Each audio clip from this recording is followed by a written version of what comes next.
Hello दोस्तों, आज हम पढ़ेंगे डॉक्टर ब्रायन विच की किताब मेनी लाइफ मेनी मास्टर्स, कई जीवन कई देवात्माएं। अध्याय 13।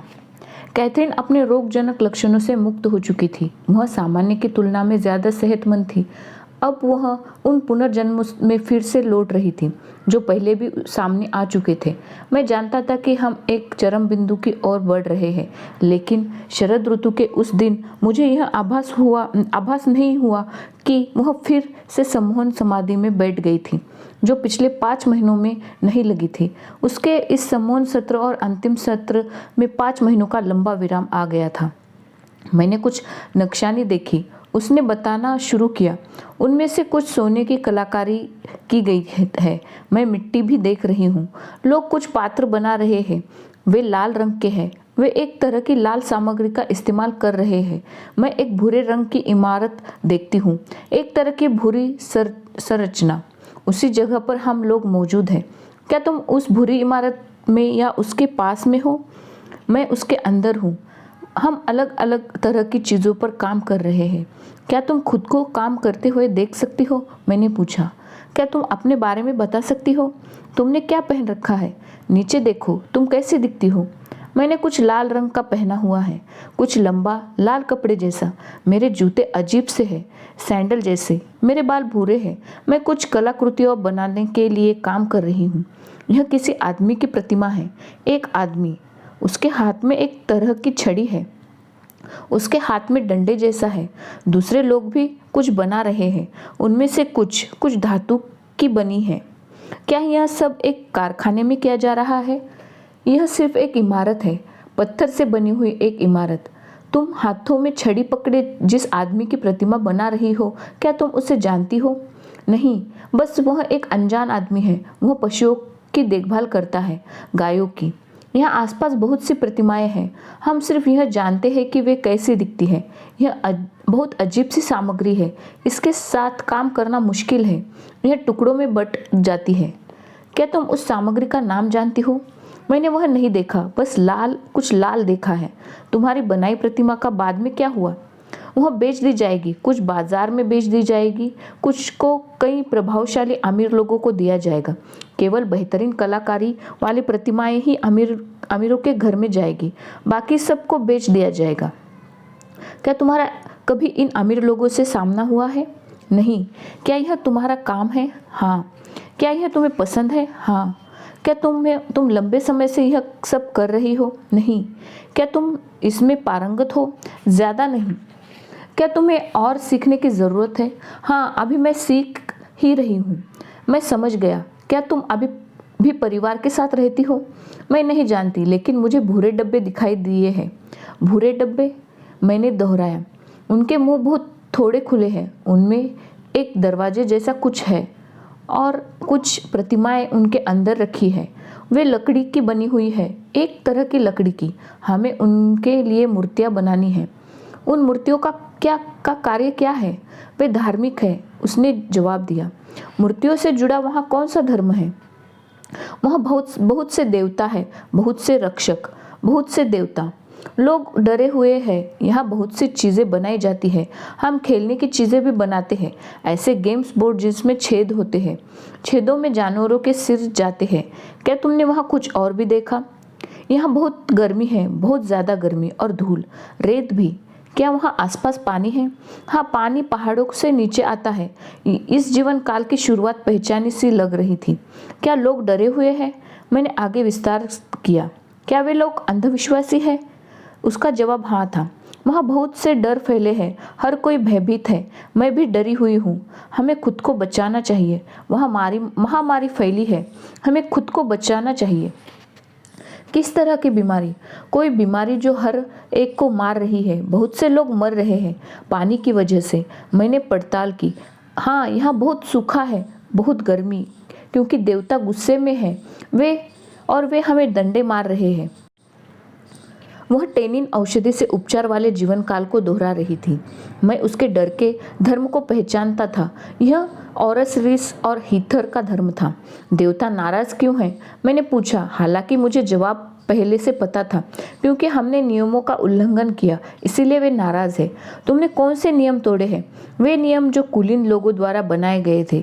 तुम देवताओं को शांत कैसे करोगे? इसके लिए हमें कुछ खास चीजें धारण करनी होगी। कुछ लोग उन्हें गर्दन में पहन रहे हैं। वे बुरी बलाओं और विपत्तियों से आपकी मदद करती है। क्या कोई विशेष देवता है जिनसे लोग सबसे ज्यादा डरते हैं? नहीं, वे उन सभी से डरते हैं। क्या तुम्हें किसी देवता का नाम पता है? मुझे नाम नहीं पता, मैंने केवल उन्हें देखा। वहाँ एक है जिनका शरीर इंसान का है लेकिन सिर किसी जानवर का। दूसरे हैं जो कि एक सूरज की तरह दिखाई देते हैं। एक है जो पक्षी की तरह है, वह काले हैं। उन्होंने अपनी गर्दन के आसपास रस्सी लपेट रखी है। क्या तुम इन सब के बीच जीवित हो? हाँ, मैं मरी नहीं। लेकिन तुम्हारे परिवार के सदस्य? मैंने दोहराया। हाँ, मेरे पिता, मेरी माँ ठीक है। और तुम्हारा भाई? मेरा भाई, वह मर गया। उसने याद दोहराई। तुम्हारे जीने का मकसद क्या है? तुम्हारे बारे में क्या कुछ खास है या तुमने कुछ विशेष किया है? नहीं, उसने स्पष्ट जवाब दिया। फिर विषय बदल दिया। मैंने कुछ दिखा जिसके अंदर तेल भरा है। तुमने क्या देखा? कुछ सफ़ेद, यह बिल्कुल मार्बल जैसा दिखता है। यह एक एलाबेस्टर है, एक तरह का प्याला। वे इसके अंदर तेल भरकर रखते हैं। तेल सिर की मालिश के काम आता है। पुजारियों की मालिश, मैंने जोड़ा। हाँ, अब तुम्हारा क्या काम है? क्या तुम तेल मालिश में मदद करती हो? नहीं, मैं मूर्तियाँ बनाती हूँ। यह उसी बुरी इमारत में नहीं, यह उसके बाद में है, एक मंदिर में। वह किसी कारणवश परेशान नजर आने लगी। क्या वहाँ तुम्हें कोई समस्या है? कोई है जो मंदिर के अंदर कुछ ऐसा कर रहा है जिससे ईश्वर नाराज हो गए हैं? वह मैं नहीं जानती। क्या वह तुम हो? नहीं नहीं, मैंने केवल पुजारियों को देखा। वे किसी की बलि देने की तैयारी कर रहे हैं, कोई जानवर। यह एक मेमना है, उसके सिर गंजे है। सिर पर कोई बाल नहीं है, नहीं उसके चेहरे पर। वह चुप हो गई और कई मिनट खामोशी में बीत गए। अचानक ही वह सावधान हो उठी, जैसे कि वह कुछ सुन रही थी। जब वह बोली तो उसके आवाज़ में गहराई थी। वहाँ एक देवात्मा मौजूद थी। यह उस लोक पर है जहाँ कुछ आत्माओं को स्वयं को अब उन लोगों में सुस्पष्ट करने की अनुमति होती है जो अभी भी शरीर अवस्था में है। उन्हें वापस आने की अनुमति होती है, केवल तभी अगर वे कोई वादा अधूरा छोड़ आए हैं। इस लोक पर अंतर संवाद की अनुमति है, लेकिन दूसरे लोक को यह वह जगह है जहां आप अपनी दिमागी क्षमताओं का इस्तेमाल कर सकते हैं और शरीर रूप में अन्य लोगों से संवाद बना सकते हैं। ऐसा करने के यहाँ बहुत से तरीके हैं। कुछ को अपनी नज़रियों की ताकत दिखाने की अनुमति होती है और वे खुद को उन लोगों को दिखा सकते हैं जो अभी भी शरीर रूप में हैं। अन्य को गतिमान रहने की शक्ति मिली हुई है और वे टेलीपैथिक तरीके से चीज़ों को गतिमान कर सकते हैं। तुम केवल तभी उस लोक पर जा सकते हो जबकि जहाँ वहाँ जाना उपयोगी हो। यदि तुम कोई वादा अधूरा छोड़कर आए हो तो तुम वहाँ जाना चुन सकते हो और किसी तरह से संवाद कर सकते हो, लेकिन यह तब भी होगा जब भी वादा पूरा किया गया हो। यदि आपका जीवन अचानक खत्म होता है तो इस धरातल पर जाने का यह एक कारण बनता है। कई लोग यहाँ आना इसलिए चुनते हैं क्योंकि उन्हें शरीर रूप में मौजूद लोगों को देखने की अनुमति है जो कि उनके बेहद करीब है, लेकिन हर एक को उनसे संवाद करने की अनुमति नहीं होती। कुछ लोगों के लिए यह डरावनी भी बात हो सकती है। कैथरीन चुप हो गई और लगा कि वह विश्राम कर रही है, पर उसने फिर बहुत धीमे से बुदबुदाया, मैं रोशनी देख रही हूँ। क्या रोशनी से तुम्हें ऊर्जा मिलती है? यह एक तरह से नई शुरुआत है, यह पुनर्जन्म है। शरीर रूप में मौजूद इंसान उस ऊर्जा को कैसे महसूस कर सकता है? वे कैसे इसमें समा सकते हैं और खुद को ऊर्जावान बना सकते हैं? अपने दिमाग से, उसने धीमे से जवाब दिया। लेकिन वे इस अवस्था में कैसे पहुंचेंगे? उन्हें एक बहुत विश्राम वाली अवस्था में होना चाहिए। तो आप स्वयं का उस रोशनी से पुनरुद्धार कर सकते हैं। उस रोशनी के जरिए आपको अत्यधिक विश्राम में होना चाहिए जिससे कि आप और ऊर्जा खर्च न करें, लेकिन आप अपनी ऊर्जा को नवीनीकृत कर रहे हैं और करते रहते हैं। जब आप सोते हैं तो आप नव जीवन पाते हैं। वह अपनी परम चेतन अवस्था में थी और मैंने उससे सवालों का दायरा बढ़ाने का फैसला किया। तुम्हारा कितनी बार पुनर्जन्म हो चुका है? मैंने पूछा। क्या वे सभी इसी परिवेश में हुए हैं, धरती पर या किसी और धरातल पर भी हुए हैं? नहीं, उसने जवाब दिया, सभी यहाँ नहीं। तो फिर दूसरे धरातल कौन से है? दूसरे स्थान कौन से है? क्या तुम वहाँ जाती हो? मुझे यहाँ जो करना था वह काम अभी पूरा नहीं हुआ है। मैं तब तक यहाँ से नहीं जा सकती जब तक कि सभी जीवन अनुभव ले न लूँ। और मैंने ऐसा अभी नहीं किया है। यहाँ बहुत से जीवन काल है, सभी अनुबंधों को पूरा करने और मुझ पर चढ़े सभी ऋणों को चुकाने के लिए। लेकिन तुम तो उन्नति कर रही हो, मेरा अवलोकन था। हम हमेशा उन्नति करते। धरती पर तुम कितने जीवन काल गुजार चुकी हो? 86। हाँ, क्या तुम्हें सभी याद है? हाँ, मुझे है, पर जब मुझे उन्हें याद करना ज़रूरी होता है तब। हमने उसके करीब 10 या 12 जीवन कालों के अंशों या महत्वपूर्ण हिस्सों का अनुभव किया था और बाद में उनका दोहराव शुरू हो गया था। स्पष्ट रूप से उसे बाकी के 75 या उतने जीवन कालों को याद करने की ज़रूरत नहीं थी। वह निश्चित रूप से मेरे साथ शानदार प्रगति कर रही थी। उसने यहाँ से इस स्थान से जो भी प्रगति की थी वह सिर्फ जीवन कालों की स्मृतियों पर निर्भर नहीं हो सकती थी। उसके भविष्य की उन्नति भी उस पर या मेरी मदद पर निर्भर नहीं होगी। उसने धीमे स्वर में फिर से फुसफुसाना शुरू किया। कुछ लोग दैवीय धरातल को नशीली दवाइयों के इस्तेमाल से छूना चाहते हैं, लेकिन वे समझ नहीं पाते कि उन्हें क्या अनुभव हुआ होगा, लेकिन उन्हें पार होने की अनुमति होती है। मैंने उससे नशीली दवाओं के बारे में कुछ नहीं पूछा।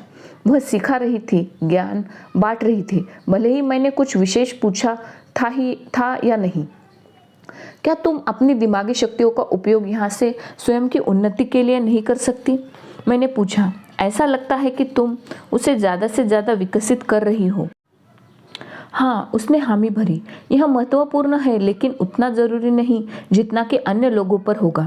यह विकास और वृद्धि का हिस्सा है, मेरे और तुम्हारे दोनों के लिए ज़रूरी, हम सभी के लिए ज़रूरी। उसने जवाब दिया। हम कैसे इन शक्तियों को विकसित कर सकते हैं? आप उन्हें अपने संबंधों के जरिए विकसित करें। आपके आसपास कुछ लोग हैं जो उच्च शक्ति वाले हैं, जो कि ज़्यादा ज्ञान के साथ लौट आए हैं। वे उन लोगों की तलाश में हैं जिन्हें विकास की ज़रूरत है और वे उनकी मदद करते हैं। वह एक लंबे मौन में चली गई। वह अपनी परम चेतना अवस्था को छोड़कर एक नए जीवन काल में प्रवेश कर गई थी। मैंने समुद्र देखा। मुझे समुद्र के किनारे घर भी दिखा। यह सफ़ेद रंग का है। बंदरगाह पर जहाज आ और जा रहे हैं। मैं समुद्री पानी की गंध सूंघ सकती हूँ। क्या तुम वहाँ हो? हाँ। वह घर कैसा दिखता है? वह छोटा है। उसके शीर्ष पर किसी तरह का टॉवर जैसा दिखता है। एक खिड़की है जहाँ से आप समुद्र को देख सकते हैं। यहाँ एक तरह की दूरबीन है। यह पीतल और लकड़ी की बनी है। क्या तुमने कभी दूरबीन का इस्तेमाल किया? हाँ, जहाज़ों को देखने के लिए किया। तुम क्या काम करती हो? हम बंदरगाह पर आने वाले व्यापारियों जहाज़ियों की खबर रखते हैं। मुझे याद आया कि वह ऐसा एक अन्य जीवन काल में भी कर चुकी थी, जब वह क्रिश्चियन के रूप में थी, जो कि एक नाविक था और जिसका हाथ एक समुद्री लड़ाई के दौरान जख्मी हो गया था। क्या तुम एक नाविक हो? मैंने जानकारी पाने के हिसाब से पूछा। मुझे नहीं पता, हो सकता है। क्या तुम देख सकती हो कि तुमने क्या पहन रखा है? हाँ, एक तरह की सफ़ेद कमीज और भूरे रंग की शॉर्ट पैंट के साथ बड़े बक्कल वाले जूते। मैं अपनी आगे की ज़िंदगी में नाविक हूँ, पर अभी नहीं। इसका मतलब यह है कि वह भविष्य भी देख सकती थी, लेकिन उसका ऐसा करना उसे उस भविष्य से भी आगे ले जा सकता था। मैं घायल हूँ, वह कर्राई, पीड़ा से तड़पी। मेरा हाथ जख्मी है। वह निश्चित रूप से क्रिश्चियन के रूप में ही थी और फिर से समुद्री लड़ाई के बारे में बता रही थी। क्या वहाँ कोई धमाका हुआ? हाँ, मैं बारूद की गंध सूंघ सकती हूँ। तुम बिल्कुल ठीक हो जाओगी, मैंने उसे आश्वस्त किया, क्योंकि मुझे आगे का परिणाम पहले ही पता था। बहुत से लोग मर रहे हैं। वह अभी भी उत्तेजित थी। जहाज़ की पाले फट गई है। उसका एक हिस्सा धमाके में उड़ गया है। वह अपने जहाज़ पर हुए नुकसान का जायज़ा ले रही थी। हमें पालों की मरम्मत करनी होगी, उन्हें ठीक करना ही होगा। क्या तुम ठीक हो गई हो? मैंने पूछा। हाँ, पालों के कपड़ों को सीना बहुत कठिन हो गया है। क्या तुम अपने हाथ से काम कर पा रही हो? नहीं, लेकिन मैं दूसरे लोगों को देख रही हूँ। पाले, वे कैनवास की बनी हुई है, एक तरह का कैनवास, सिलने में बहुत कठोर। बहुत से लोग मर गए हैं, वे अत्यधिक कष्ट में हैं। वह कर्राई, यह क्या है? यह दर्द है मेरे हाथ में। तुम्हारा हाथ तो ठीक हो चुका है ना? उस समय में आगे जाओ। क्या तुम फिर से नाव चला रही हो? हाँ, वह ठहरी। हम दक्षिणी वेल्स में हैं, हमें समुद्री तट की रक्षा करनी है। तुम पर कौन हमला कर रहा है? मुझे लगता है कि स्पेन वासी है, उनके पास एक विशाल बेड़ा है। आगे क्या हुआ? मुझे केवल जहाज दिखा, मुझे बंदरगाह भी दिखा। वहाँ दुकानें भी है। कुछ दुकानों में वे लोग मोमबत्तियाँ बनाते हैं। वहाँ कुछ दुकानें और है जहाँ लोग किताबें खरीदते हैं। अच्छा, क्या तुम अभी किसी किताब की दुकान में गई हो? हाँ, मुझे वे बेहद पसंद है। वे किताबें कमाल की है। मुझे कई किताबें दिख रही है। लाल वाली किताब इतिहास की है, उनमें कस्बों के बारे में लिखा है, ज़मीन के बारे में। वहाँ नक्शे भी है। यह किताबें मुझे पसंद है। वहाँ टोपियों की दुकानें भी है। क्या वहाँ कोई ऐसी जगह है जहाँ तुम शराब पीते हो? मुझे क्रिश्चियन का बियर से जुड़ा अनुभव याद आया। हाँ, वहाँ कई हैं, उसने जवाब दिया। वे बियर परोसते हैं, बहुत गहरे रंग वाली बियर, थोड़ा मांस और ब्रेड, बहुत बड़ी ब्रेड। बियर बहुत कड़वी है, बहुत कड़वी। मैं उसे चख सकती हूँ। उसके पास शराब भी है और लकड़ी की लंबी टेबलें भी। मैंने तय किया कि उसकी प्रतिक्रिया देखने के लिए कि उसे उसके नाम से बुलाऊं। क्रिश्चियन, मैंने जोर देकर पुकारा। उसने बिना झिझक के उस उच्च स्वर में जवाब दिया, हाँ, तुम क्या चाहते हो? क्रिश्चियन, तुम्हारा परिवार कहाँ है? वे पास के कस्बे में हैं। हम इस बंदरगाह से समुद्री यात्रा पर जाते हैं। तुम्हारे परिवार में कौन कौन है? मेरी एक बहन है। एक बहन, उसका नाम मैरी है। तुम्हारी गर्लफ्रेंड कहाँ है? मेरी कोई गर्लफ्रेंड नहीं है, सिर्फ कस्बे में एक ही महिला है। कोई खास महिला नहीं। नहीं, सिर्फ एक महिला। मैं समुद्री यात्रा से लौट आया हूँ। मैंने कई लड़ाइयाँ लड़ी है, लेकिन अब मैं सुरक्षित हूँ। तुम बूढ़े हो चले हो। हाँ। क्या तुमने कभी शादी की? हाँ, मुझे लगता है। मैंने एक अंगूठी देखी। क्या तुम्हारे बच्चे भी हैं? हाँ, मेरा बेटा भी नाव चलाता है। यहाँ एक अंगूठी है, एक हाथ के साथ अंगूठी। यह हाथ कुछ पकड़े हुए है। क्या पकड़े हुए है? मैं देख नहीं सकता। वह अंगूठी हाथ में है जो कुछ मजबूती से पकड़े हुए है। कैथरीन ने उबकाई लेना शुरू किया। क्या गड़बड़ है?